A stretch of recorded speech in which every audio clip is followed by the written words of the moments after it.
बोलिए उज्जैनी वीर मामाजी की जय। जनपदकालीन व्यवस्था के समय में अवंती नाम का एक विशाल जनपद था, जिसके उत्तरी भाग की राजधानी उज्जैन और दक्षिणी भाग की राजधानी महिष्मती थी। अगर पौराणिक काल की बातें करें तो स्कंद पुराण के अनुसार भगवान शिव ने त्रिपुरासुर राक्षस का वध करके इस नगरी को बसाया था। यहाँ का इतिहास भी बड़ा गौरवशाली रहा है। यहाँ पर मौर्य वंश के महाप्रतापी शासक अशोक महान से लेकर के परमार, कलचुरी, चंदेल, सोलंकी, चौहान, तोमर, सिंधिया और मराठाओं ने शासन किया। लोक कथाओं के अनुसार इसी उज्जैन में वीर मामाजी भूरजी राठौड़ की बहन ब्याही गई थी। उज्जैनी वीर मामाजी भूरजी राठौड़ के बारे में बताया जाता है कि एक समय में मध्य प्रदेश में ग्वालियर के राजा भोज की राजधानी थी धारा नगरी, जिसे वर्तमान में धार शहर के नाम से जाना जाता है। ऐसा बताया जाता है कि धार शहर में दौलत सिंह जी राठौड़ के घर में माता मनसा देवी की कोख से भूरजी राठौड़ ने जन्म लिया।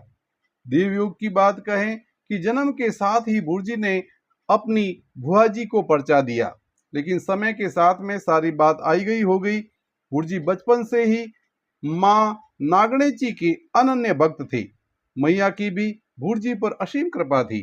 भरे पूरे दिल-डौल वाले भूरजी को तीरंदाजी, तलवारबाजी, घुड़सवारी का बड़ा ही शौक था। उनके युद्ध कला के चर्चे दूर दूर तक फैले हुए थे। ऐसा कहा जाता है कि उनकी एक बहन थी जिसे उज्जैन में ब्याया गया था। होनी को कौन टाल सकता है। एक बार गायों के लुटेरों ने भूरजे के बहनोई की हत्या करके उनकी सारी की सारी गाय चुरा करके ले गए।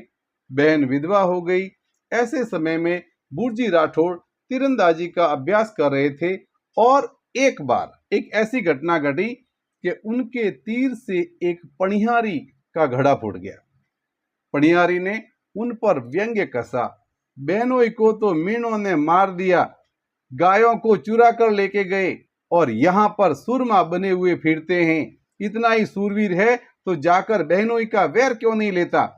कहते हैं ना, शब्दों के बाणों का घाव बड़ा गहरा होता है और इसका कोई उपचार भी नहीं होता।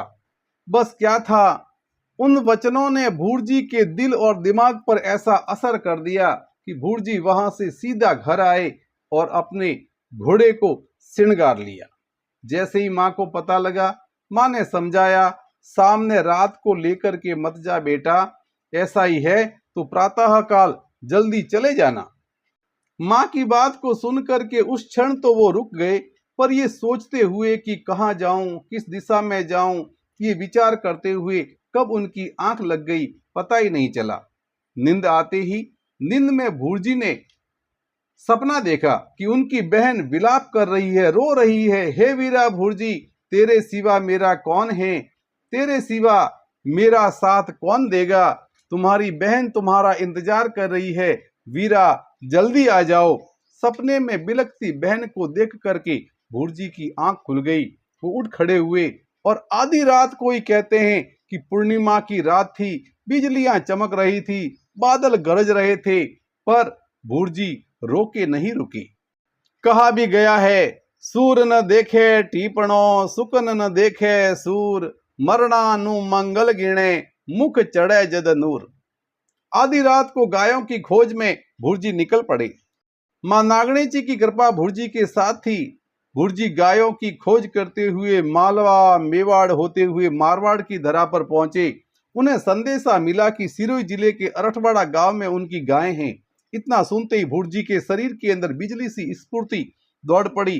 वो जल्दी से अरठवाड़ा पहुंचे और वहां जाकर के चोरों को ललकारा।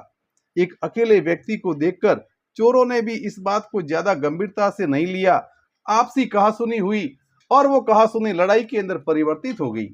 इस लड़ाई में काम आने वाले 30-40 कुओं पर आज भी वहां पर वीरों के थान बने हुए हैं। गजाजी वीर, इदानी वीर नाम से वो वीर आज भी प्रसिद्ध है। यहां से गायों को घेर करके भूरजी राठौड़ उज्जैनी के लिए रवाना हो गए, लेकिन उधर मीणों ने भी उनका पीछा करना शुरू कर दिया। बिना रुके बिना थके भूरजी गायों को लेकर के उज्जैनी पहुंचे और गायों को अपनी बहन को सौंप दिया। गायों को लाया देख करके बहन ने भाई का स्वागत किया। उनके भांजे ने कहा, मामा, आपके जैसा मामा सबको मिले, आप जगत के मामा हो। स्वागत सत्कार की रस्में पूरी कर भूरजी बोले, बहन मुझे जाना होगा, मेरे पीछे वारू आ रहे हैं। इतना कहकर अभी तो वो उज्जैनी के तालाब के तट पर ही पहुंचे थे कि उनका सामना पीछा कर रहे मीणाओं से हो गया। भुर्जी ने उन्हें कहा, मैं खून खराबा नहीं चाहता हूं। मैंने मेरी बहन की मदद करने का भाई का अपना फर्ज निभाया है। पहले ही मेरे हाथ से कई बहनों का सुहाग उजाड़ चुका हूं। मैंने तो विवाह नहीं किया, पर आप सब बाल बच्चों वाले हो, मैं उनसे उनका साया नहीं छीन सकता। मैं भी ये जानता हूं कि मेरे प्राण लिए बिना तुम भी यहां से लौटने वाले नहीं हो। इतना कहकर भुर्जी ने अपनी तलवार से ही अपने सिर से अपने धड़ को अलग कर दिया। फिर क्या था, उनका मुख बोल पड़ा, जाओ, अब लौट जाओ। जहां जहां रास्ते में तुम गुजरते जाओगे, मेरे पर्चे तुम्हें मिलते चले जाएंगे। इस चमत्कार को देख करके वीर भुर्जी राठौड़ को प्रणाम करके वो लुटेरे वहां से लौट पड़े। उज्जैनी में उज्जैनी वीर मामाजी का मंदिर बनाया गया। वहां पर वीर मामाजी की पूजा होने लगी। इधर पाली जिले में देसूरी के पास में किरवा गांव में एक विधवा बाई, जिनका नाम वीरूबाई था, उनके भाई नहीं था, विलाप कर रही थी कि मेरी बेटी के लिए मेरे मामेरा कौन भरेगा। मामाजी वहां उज्जैनी वीर भुर्जी राठौड़ प्रकट हो गए और उन्होंने उसे अपने धर्म की बहन बना करके उसका मामेरा भरा और इस प्रकार का भुर्जी ने पहला पर्चा दिया। इस प्रकार से पाली के आसपास में अटालिया, किरवा, इस क्षेत्र में उज्जैनी वीर मामाजी के पर्चे मिलते रहे और जगह जगह पर उज्जैनी वीर मामाजी के मंदिर बनाए गए, जहां बड़े ही भाव से इनकी पूजा होती है और मामाजी जो हैं वो अपने भक्तों के कष्ट दूर करते हैं। बोलिए उज्जैनी वीर मामाजी की जय, भुर्जी राठौड़ की जय।